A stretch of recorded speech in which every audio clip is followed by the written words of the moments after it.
सरकारी स्कूल में बहुत से माता पिता को मजबूरी में अपने बच्चों का एडमिशन कराना पड़ता है। उनके पास पैसे नहीं है कि वो किसी दूसरे प्राइवेट स्कूल में एडमिशन कराएं, लेकिन इन सब के बावजूद हमारी ये जिम्मेदारी बनती है कि उस माता पिता को हम अफसोस न करने दें कि मेरे पास पैसे नहीं है इसलिए मैं सरकारी स्कूल में पढ़ा रहा हूँ।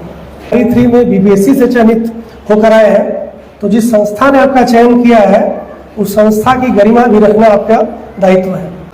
तो अगर आप बीपीएससी से चयनित है तो उस परीक्षा संस्था की गरिमा भी हमको बनाकर रखनी है कि हम वास्तव में योग्य हैं। और योग्यता 2 स्तर की होती है। पहली योग्यता होती है चयनित होने की, कि हम चयनित हो गए, वो योग्यता हमने प्रमाणित कर ली।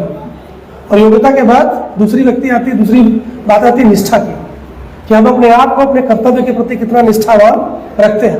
लेकिन मेरा सिर्फ एक अनुरोध होगा, अगर इस कार्यक्रम को आप याद रखिएगा, तो आप किसी एक बच्चे को नहीं पढ़ा रहे हैं, आप अपने क्लासरूम में विकसित भारत के सपने को पढ़ा रहे हैं।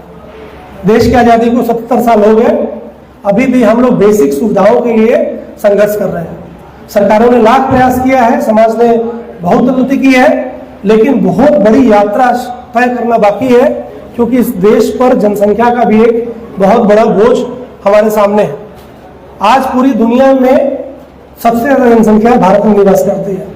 अगर ये जनसंख्या पढ़ी लिखी संख्या होगी तो मानव संसाधन बनेगा, और ये जनसंख्या अगर पढ़ी लिखी नहीं है, कौशल नहीं है, तो फिर वही सीन रहेगा कि ट्रेनों में भर भर के लोग यहाँ से जाएंगे और छठ पूजा और दीपावली में फिर ट्रेनों में लौटने के लिए जगह नहीं मिलती है।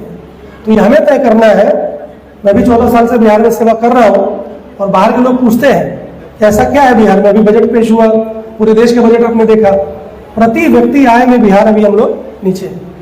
अपने इतिहास पर गर्व करना अच्छी बात है, अपने संस्कृति पर गर्व जरूर होना चाहिए, लेकिन अपने वर्तमान के प्रति और अपने भविष्य की संभावनाओं के प्रति हमें सचेत भी होना चाहिए। और सचेत करने का जो काम है वही शिक्षक है। बहुत अच्छी बात कही चाणक्य के बारे में कि शिक्षक की गोद में प्रणय और सृजन दोनों पलते हैं। तो हमें वैसा शिक्षक बनना है जो बच्चों को हम इस प्रकार का विश्वास दें कि जब वो पढ़ाई करके क्लास 5 के बाद, क्लास 8 के बाद, क्लास 12 के बाद निकले, तो उनका कंपटीशन यदि किसी भी विद्यालय से किया जाए, किसी भी बच्चों के साथ किया जाए, तो बच्चे किसी भी मामले में कमतर न रहे। और पूरी दुनिया देख रही है भारत की तरफ, और भारत देख रहा है बिहार की तरफ। आने वाली सदी, आने वाला जो अगला 25 साल है, जब तक हम विकसित बिहार नहीं बनाएंगे, जब तक हम विकसित लखीसराय नहीं बनाएंगे, तब तक विकसित भारत की कल्पना करना बेमानी होगी। आप सोच के देखिए कि हमारे देश के बच्चे 5वीं की बच्चे हैं और कक्षा 2 की किताब नहीं पढ़ पाते, 4 लेन बनाने से, 8 लेन बनाने से विकास नहीं होगा। विकास तभी होगा जब हमारे बच्चे अच्छी शिक्षा ग्रहण करें, अच्छे संस्कार पाए, अच्छे नागरिक के रूप में समाज में अपना योगदान दें। तो आज के दिन की आप सबको बहुत बहुत बधाई। और इस चुनौतीपूर्ण, बहुत लोगों को लगता है, जो आपके आस पड़ोस के लोग होंगे, जो बहुत लोग आपसे जलते भी होंगे, वो कहेंगे कि अरे मास्टर की नौकरी मिल गई, अब क्या करना है, तो आराम करना है।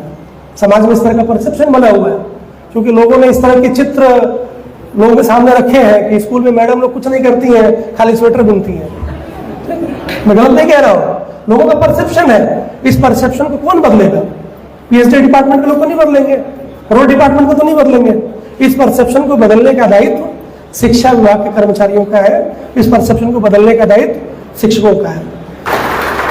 और आज से आपका ये दायित्व शुरू हो रहा है। सब जीवन में भी कोई ना कोई एक आइडियल व्यक्ति जरूर होगा, और ज्यादातर लोगों के जीवन में वो आइडियल व्यक्ति हमारा शिक्षक ही होते हैं। बच्चों को शिक्षक कहीं ना कहीं प्रभावित करते हैं। बच्चे माता पिता की बात कम सुनते हैं, कहते हैं कि हमारी मैम ने सिखाया है इसलिए यही सही है, हमारे टीचर ने स्कूल में बताया है इसलिए यही सही है। अनुरोध होगा कि बच्चों से कभी भी किसी भी तरह की दुर्व्यवहार या झल्लाहट में कभी रिस्पॉन्स मत कीजिए। किसी व्यक्ति से अच्छे से बात करने के लिए समय की आवश्यकता पड़ती है।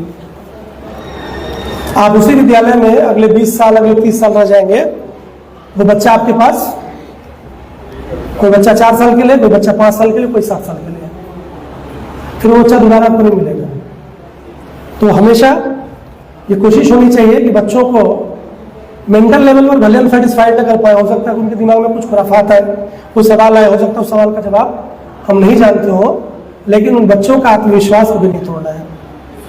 उनके मन में जो भी सवाल आ रहा है उसको समझ लीजिए कि ये विकसित भारत का बच्चा है, ये विकसित भारत के सवाल पूछ रहा है, इसके सवाल के जवाब अगर हम दे पाए तो अच्छी बात, नहीं दे पाए तो हम खोज के देंगे। सबके हाथ में मोबाइल फोन है, सबके हाथ में गूगल है, आप वहां से खोज के दीजिए, अपने दोस्तों से संपर्क करके दीजिए। तो बच्चों को कभी भी पढ़ाई के मामले में झल्लाट का शिकार मत बनाइएगा। बच्चों का दिल टूटता है और बच्चे हमेशा फिर आपसे दूर होंगे, आपके सब्जेक्ट से दूर होंगे, अपने विद्यालय से दूर हो जाएंगे और फिर वो गलत राह चले जाएंगे, फिर वो देश के नागरिक नहीं, देश के लिए बोझ बन जाते हैं। तो पहली बात तो ये रखना है कि बच्चों से हमेशा प्रेम पूर्वक व्यवहार कीजिए, कम पढ़ाइए, लेकिन बच्चों को हमेशा उनका आत्मसम्मान बढ़ा कर रखिए। दूसरी चीज, व्यक्तिगत रूप से अपने लिए, क्योंकि आपकी जॉब जो होगी वो इस प्रकार की होगी कि कई बार आपको घर से दूर आना जाना पड़ेगा, तनाव रहेगा, सुरक्षा का बहुत ध्यान रखिएगा। बहुत से टीचर्स पिछली बार बहाल हुए थे और शिक्षा विभाग के कई कर्मचारियों को हम लोगों ने देखा कि स्कूटी से जाते समय, बाइक से जाते समय, कोहरे में जाते समय, सुबह जल्दीबाजी से स्कूल जाते समय, क्योंकि रोज आपको आना पड़ेगा और जाना पड़ेगा, 2 बार कम से कम आप रोड पर रहेंगे। और आज के समय में रोड अच्छी हो रही है, बड़ी बड़ी गाड़ियां हैं लोगों के पास, तो 2 मिनट भले स्कूल देर से पहुंचे लेकिन सुरक्षित पहुंचे। आपके ऊपर आपके परिवार ने बहुत संसाधन लगाए हैं, बहुत भावनाएं आपके साथ जुड़ी हुई हैं, तो यदि कोई कैजुअलिटी होती है तो बहुत खराब लगता है। तो हमेशा इस प्रकार के वातावरण में रहिए कि कम से कम ट्रैवल करना पड़े। जितना ज्यादा ट्रैवल करेंगे उतना ज्यादा रिस्क बढ़ता है।